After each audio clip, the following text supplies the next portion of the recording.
Commander Jeremy Paris, Jeremy Paris, and Chief Medical Examiner of Ventura County, Dr. Christopher Young, Christopheryoung. We hope to be back here in the next few minutes and get started. Thank you.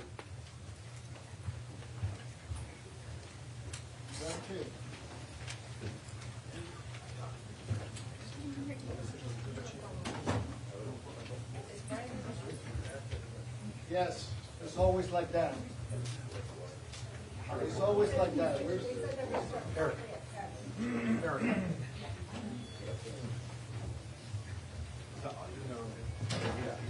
Always, always.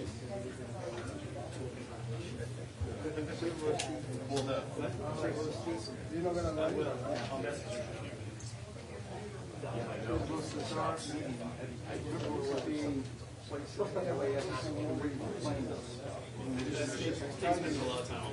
I know. Eric.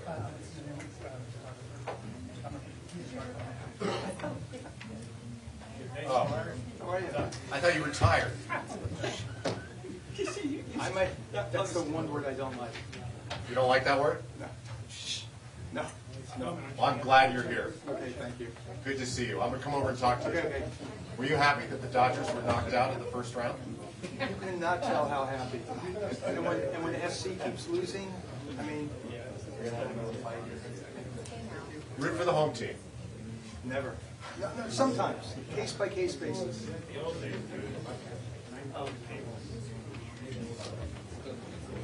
the hardline IFB and all that? If you're old. So I want to give you a short thing.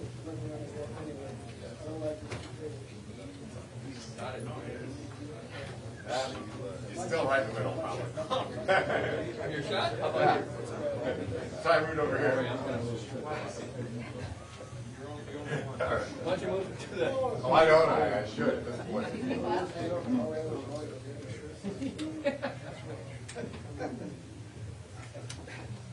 Hey, Phil, want to take a mic check? Mic check, 1, 2, 3, We're good. 5, 6, 7, 8.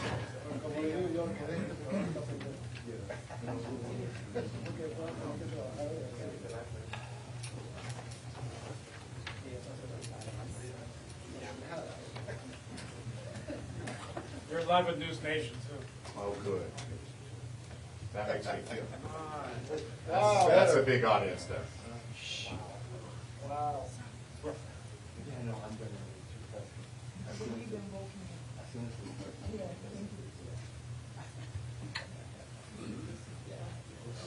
Remember, we all went to school for this. Thanks. Yeah.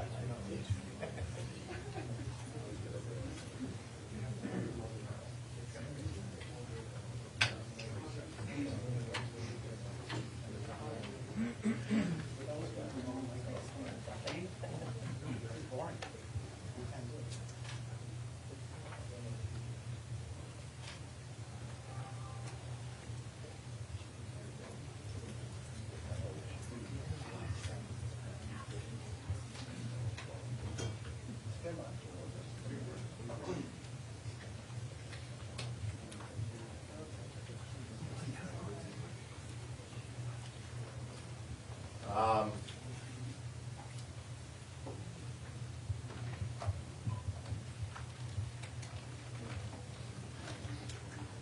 Jewish man died. The Cuban VO, and then the Cuban Assad is obvious if we do it. But I don't think we're going to get to this because it's going to happen sooner than that. We're starting Reddit 10, everyone.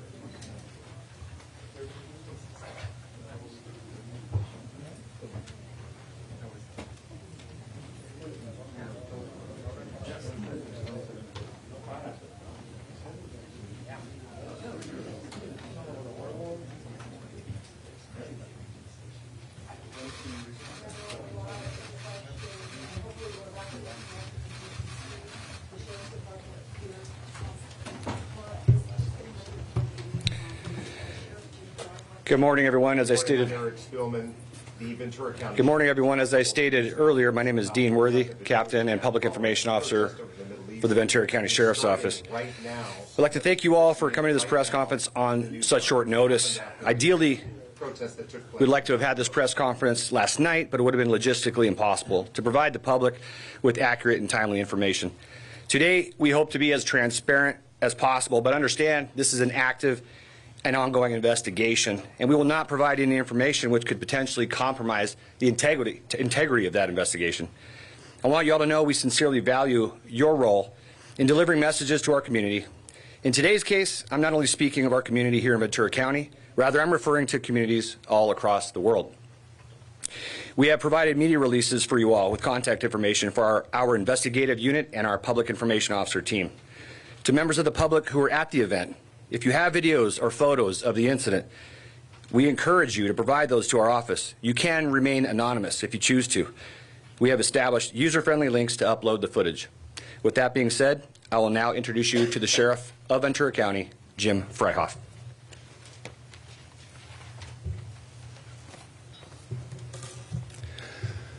Good morning, everyone, and thank you for being here. This morning, as your Sheriff of Ventura County, is with a heavy heart that I stand before you here today to address this tragic incident that has occurred in our community. I want to express my deepest condolences to the family and friends of the victim who lost his life in this unfortunate event. Our thoughts and prayers are with them during this very difficult time. As law enforcement officers, our primary duty is to protect and serve the community. We take this responsibility very seriously, and we are committed to investigating this matter to the fullest and finding out what exactly occurred. We're working tirelessly to gather all the facts and evidence related to this incident. And we will do everything in our power, using every resource we have at our disposal, to make sense of this incident. And if criminal wrongdoing is discovered, to bring the person or persons responsible to justice. I would like to thank the members of the media for being here today. Your role in keeping the community informed is critical. We appreciate your cooperation and support during this difficult time. We will do our best to provide you with an accurate and timely information and updates as they become available. I will now tell you what we know, and keep in mind this investigation is ongoing and fluid. So I will refrain from providing conjecture. I will state the facts as we know them at this point in time. On November 5th, 2023, at approximately 3:20 in the evening, the Sheriff's Communication Center received multiple calls regarding a possible assault in an unconscious male who was bleeding at the intersection of Thousand Oaks Boulevard and Westlake Boulevard in the city of Thousand Oaks. The callers advised the incident was related to a rally or demonstration that was occurring at the location. Flyers distributed on social media indicated a demonstration for Freedom for Palestine protest, and the counter-protest was led by We Are Pro-Israel. There were an estimated 75 to 100 people at the demonstration between both groups. 3 patrol deputies were dispatched code 3, meaning with their lights and siren, to the scene along with medical personnel and paramedics from the Ventura County Fire Department and American Medical Response. Soon after, 2 patrol sergeants along with 2 additional deputies responded to the scene. At 3:22 p.m., one of our patrol sergeants arrived on scene. At 3:24 p.m., 2 additional patrol deputies arrived on scene. The sergeant contacted the victim, identified as 69-year-old Paul Kessler, a Thousand Oaks resident, who was lying on the ground. Mr. Kessler was conscious and responsive. The sergeant observed what he saw was bleeding from the head and mouth. Medical personnel from the Ventura County Fire Department arrived on the scene and began providing aid to Mr. Kessler. Mr. Kessler was then transported to a local hospital by paramedics for advanced medical treatment. Mr. Kessler remained conscious while being transported to the hospital. The suspect was identified, willingly remained at the scene, and was interviewed by deputies. The suspect was cooperative and indicated he was involved in an altercation with Mr. Kessler. The suspect further stated that he was one of the reporting parties who called 911 requesting medical attention for Mr. Kessler. Several witnesses were contacted at the northwest corner of the intersection where the Shell gas station is located, and they were interviewed. These witnesses providing conflicting statements about what the altercation and who the aggressor was. Some of the witnesses were pro-Palestine, while others were pro-Israel. During the investigation, At the scene, deputies determined that the altercation with Mr. Kessler, he fell backward and struck his head on the ground. What exactly transpired prior to Mr. Kessler falling backward isn't crystal clear right now. At 4:02 p.m., a deputy and sergeant arrived at Los Robles Hospital where Mr. Kessler was being treated. Soon after, the deputies still at Westlake Boulevard and Thousand Oaks cleared the scene. Mr. Kessler was listed as being in critical condition by Los Robles Hospital staff. However, he was still conscious when contacted by deputies at the hospital.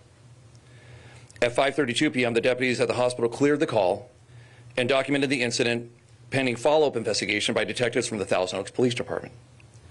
On November 6th, at approximately 2:43 a.m., the Sheriff's Communications Center received a call from the hospital staff in reference to the earlier incident involving Mr. Kessler. At 2:53, a patrol deputy and sergeant arrived at the hospital and were told that Mr. Kessler had succumbed to his injuries. At 3 a.m., investigators from the Major Crimes Bureau were notified of the circumstances surrounding Mr. Kessler's death, and they immediately launched an investigation. The Ventura County Medical Examiner's Office was also notified and sent an investigator to the hospital.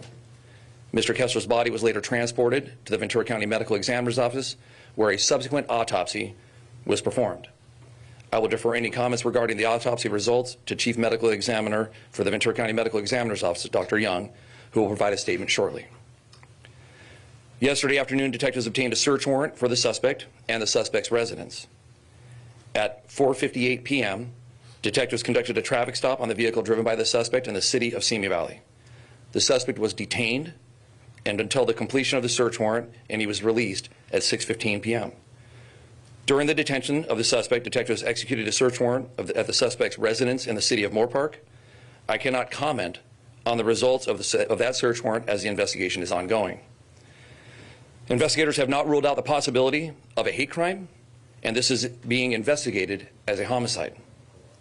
Investigators from the Sheriff's Major Crimes Bureau and the Thousand Oaks Investigations Bureau are committed to continuing to locate and interview witnesses to the event or individuals who are present or nearby that might have helpful information to provide. It is our understanding that Mr. Kessler, a U.S. citizen who practices the Jewish faith, was at the event supporting Israel. The suspect in this case is a 50-year-old who resides in Moorpark and was at the intersection advocating for Palestine. We understand that the war in Israel and Gaza has led to an increase in hateful and threatening rhetoric, and we want to assure the Muslim and Jewish communities that we stand with them both during this difficult time. The Ventura County Sheriff's Office remains committed to protecting the rights and safety of all members of our community, regardless of their race, religion, or ethnicity. To this end, we have increased patrols around mosques and our Muslim community centers and Jewish houses of worship. We also work closely with our religious leaders in our community to provide support and assistance as needed. The Ventura County Sheriff's Office and law enforcement in general play a critical role in preserving people's fundamental right to peaceably assemble and in facilitating demonstrators' safety and security as they exercise their First Amendment rights. The Ventura County Sheriff's Office is requesting assistance from public regarding the ongoing investigation. Anyone who witnessed or has knowledge of the incident or who was present at the demonstration is encouraged to contact our agency. We have provided the media with a release with the contact information for our investigative unit as well as our press information officer team. Those who wish to remain anonymous can certainly do so by contacting Crime Stoppers at 1-800-222-TIPS or 8477. Those who may be in possession of video footage or photographs of this incident can also remain anonymous by using the link we've provided to the media here today. During this time, we urge you to remain calm, peaceful, and patient. We understand that you may have questions and concerns, but we ask that you allow us to conduct our investigation, and we will provide updates as soon as we can. We also ask that you refrain from spreading rumors or spreading misinformation on social media or other platforms, as that can not only hinder our investigation, but it can cause unnecessary panic in our community. In conclusion, I want to reiterate that safety and well-being of our members of our community are the utmost concern to us. We will continue to work tirelessly to ensure that everyone, no matter your faith or religion, feels safe. We appreciate your cooperation and support during this difficult time. And now I'd like to introduce the Chief Medical Examiner of Ventura County, Dr. Christopher Young. Good morning, Dr. Young, Chief Medical Examiner for Ventura County. The death investigation is also ongoing. The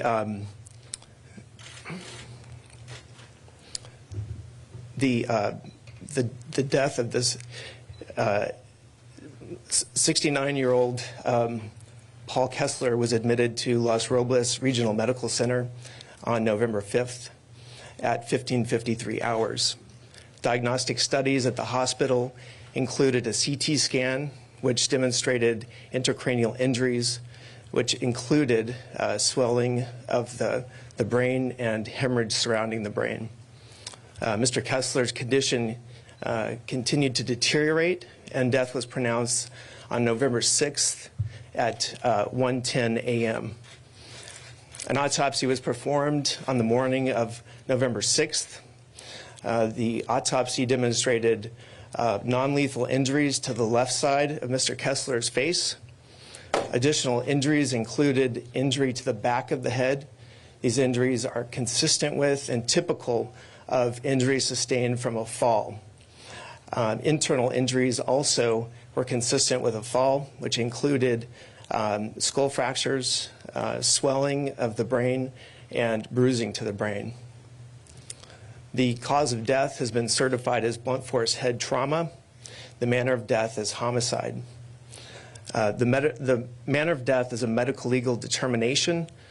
A manner of death of homicide does not indicate that a crime has been committed. This is a determination that is made by the district attorney's office.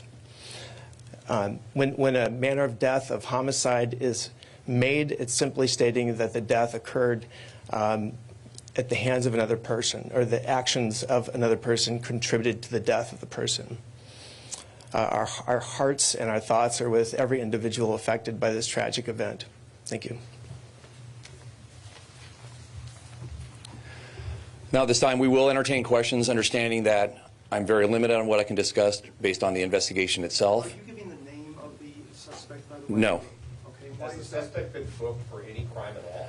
So, the suspect has not been arrested. No arrests have been made related to this incident, and the suspect has not been identified publicly. Sheriff, you mentioned that you want information, you want photos and videos from members of the public. It's important, if we're going to determine a hate crime occurred here, what interactions occurred between Mr. Kessler and the suspect.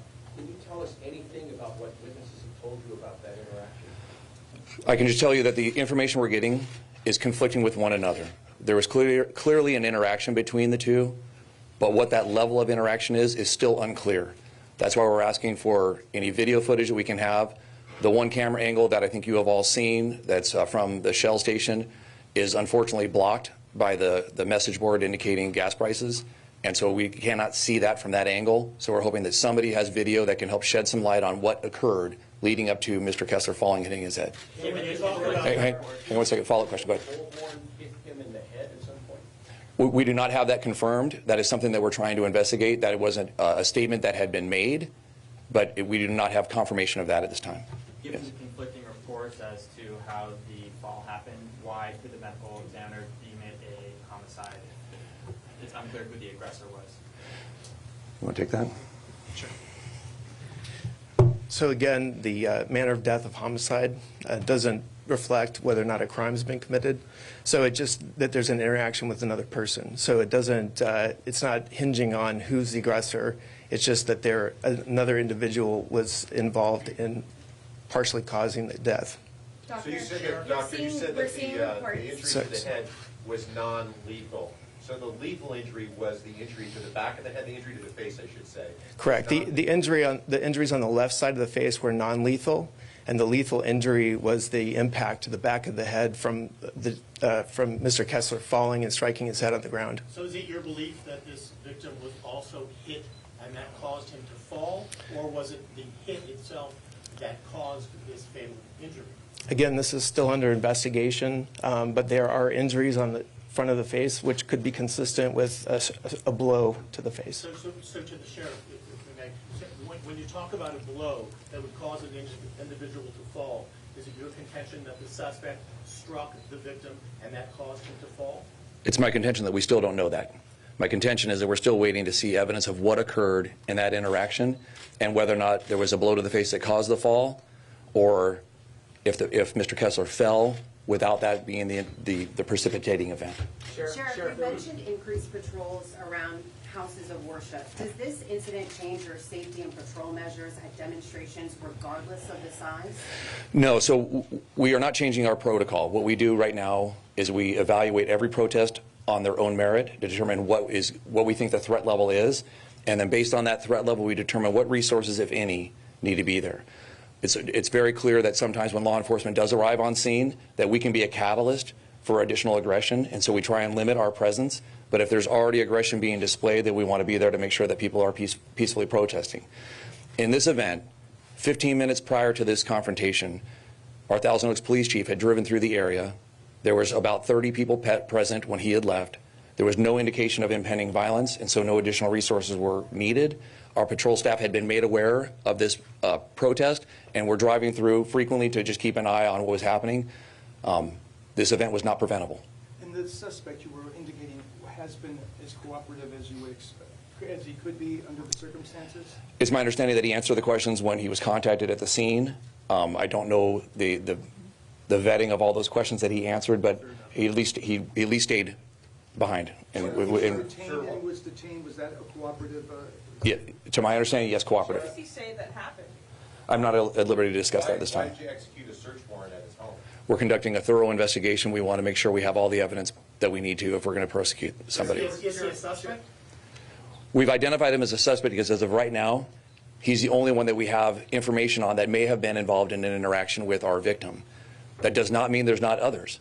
We're waiting for that information to come out from our residents who were there or any other people who were present. And if they have video of that to indicate there was more than one person involved, we definitely want that information as well. Sheriff, there was some early reports that the victim may have recorded on his cell phone the interaction before it actually, or as it was unfolding. Do you have any information on that? I don't have that information at this time.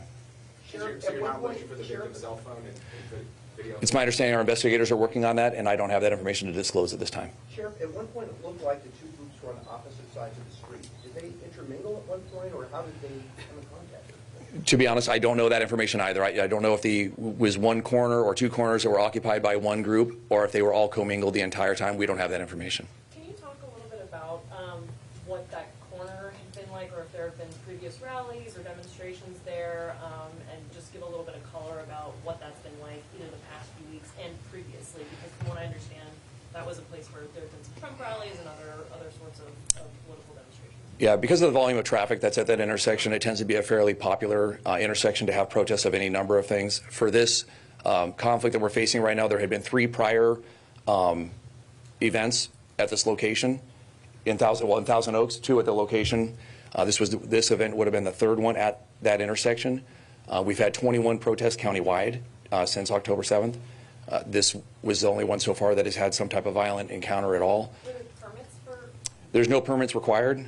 This is a First Amendment protected activity, and oftentimes our protesters use the crosswalk to make their voices heard and be seen. And so when you ask about if they're intermingling between sides, they're using their crosswalk to be seen, and so that interaction is likely to occur. Sheriff, at any point did you recover a megaphone from this suspect? Do we recover what? A megaphone? Oh, I don't have information on that. I apologize. Are there any priors to the suspect? I'm not at liberty to discuss it this time. And were there any other confrontations or disturbances between the 2 groups beyond the normal yelling and against each other? I don't have any information about any other conflict other than one group who is pro-Israel and one who is pro-Palestine. As far as physical confrontation? No, we don't have any indication that there's been any prior physical confrontations between anyone. And as far as both of the organizations that were having their events out there, publicly stated on their social media was to have peaceful protests and to not engage in counter-protests. Did the suspect and Mr. Kessler, did they know each other in the area that they were met before? I don't have information if they've met before, if they knew each other prior. Do you have any information if, in fact, the suspect was carrying a megaphone, or if a megaphone was used to strike the victim? I don't have that information at this time. But I've heard that, and I think the medical examiner has said that the injuries on the face could have been caused by a megaphone. but I don't have the information of what he had on him at the time. Do you have a sense of the relative size of the two groups? I mean, was there one side that was significantly larger? Some of the videos show that there's like maybe more pro-Palestine protesters or demonstrators. I don't have that information. I apologize. Sheriff, how much information was the victim able to share with you from the hospital? I'm not at liberty to discuss that part of the investigation at this time. Was he able to walk you through what happened? Did you separate? I don't have that information this time. All right, we'll take 2 more questions, and then we're going to wrap. 2 more questions. Sure. Do you have any information on who instigated the altercation? No, we do not. Sheriff, you mentioned that Last question. that you allocate resources based on an assessment of the threat level. Had you made an assessment prior to this, and how is that assessed? Yeah, so this assessment was done. We reviewed it, and like I said, everything on social media was this was going to be a peaceful protest, even though we were going to have opposing sides, but we had not had any issues previously. There wasn't any indication that this was anything more than that. So our presence was simply having our patrol officers drive by and monitoring it. And like I said, our chief had drove by because he was aware of it as well, just to make sure that it wasn't turning into something that required more attention. Thank you all for coming. Appreciate you.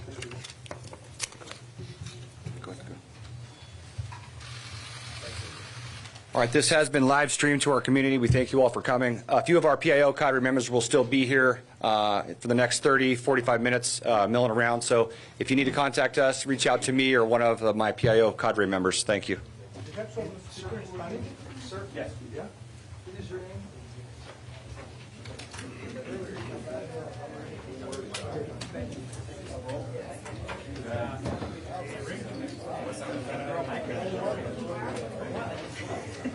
Yeah.